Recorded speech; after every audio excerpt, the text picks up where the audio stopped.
Hello, Anashe. And no, I'm not dead. I've been extremely busy. And part of the thing that you people like about my YouTube content is like when I have no content to give, this doesn't become my vlog and this doesn't become my place to vent unless I have something important to say and unless I have something educational to say and talk about. And I've been quite busy lately. I got a lot of used books from the US. I will show you my new witchcraft books collection. I have well over more than 10.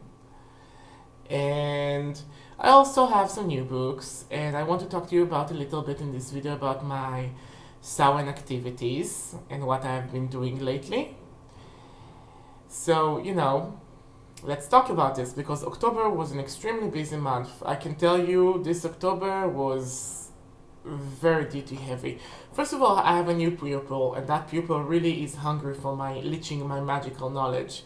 So we're having lesson between like once or twice a week, and we are like, we started with the history, and now we are in, and we passed through the basic philosophy of witchcraft, and now we are in divination. We started learning the tarot cards. The next lesson, he will learn the tarot cards, and he will be able to perform full divination, hopefully. And he's really in need of my knowledge and skill set. That's one of the things that is going on. And I had quite a few heavy holidays. Samhain is my favorite Sabbath, and even though I'm not Wiccan, this is like the one thing that I insist on celebrating. And beforehand, we had last month a wonderful Ebel for Orisha Oya, Orisha of the Storm, Change, Transformation, Chaos, Witchcraft, Warrior Women, etc., etc., etc. And I was part of the organizer of this. I will put a link down below to the pictures because, it's part of the Ile Balat Teva in which I'm its voodoo queen.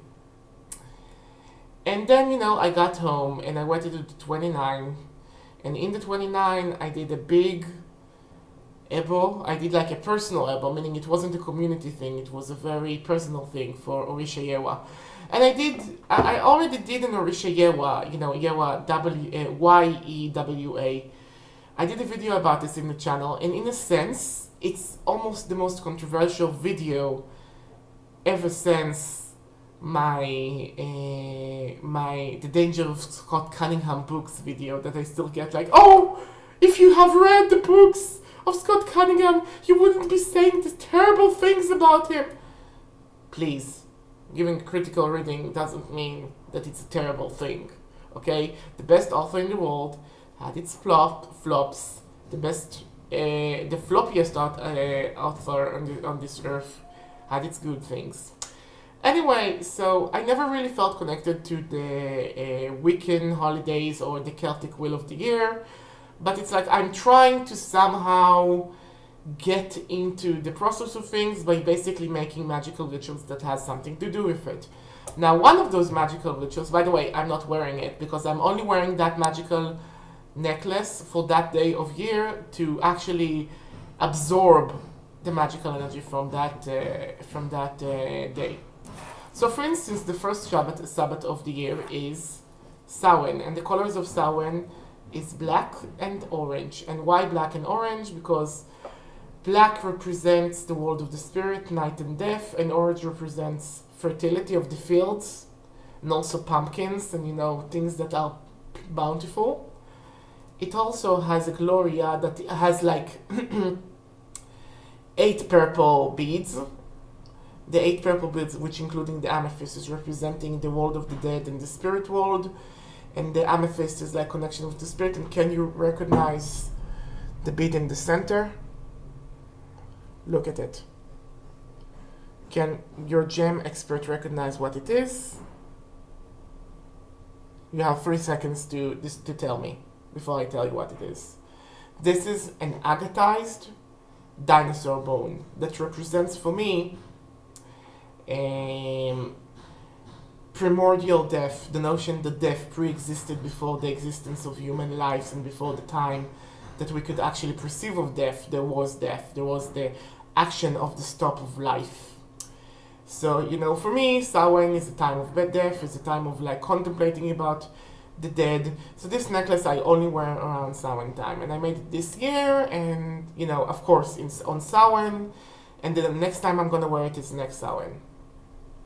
And of course, it was herbed and anointed with herbs and oils that symbolizes Samhain. Also, in the private Yewa Ebo that I've done, not only did I make a few nice supplies, I made some incense, I made some oil, I made some perfume, I made a lot of things for Yewa. Also, I made like special ritual candles for purpose which will not be discussed on this channel, but I also consecrated these. Those earrings, the rose is the symbol of Yewa, and Yewa's colors are pink and red. And obviously those are not for me, even though those might look good on me. What do you say? Tell me in the comments. Would those earrings look good on me? If I pierce my ears, can I get away with wearing those earrings? Those are for the Yewa child of the Ile. So I'm going to. It's starting to get a few things. So those are for the Yewa child of the Ile. I'm gonna give it to her. She's an extremely powerful bright witch, even though she's sometimes very annoying.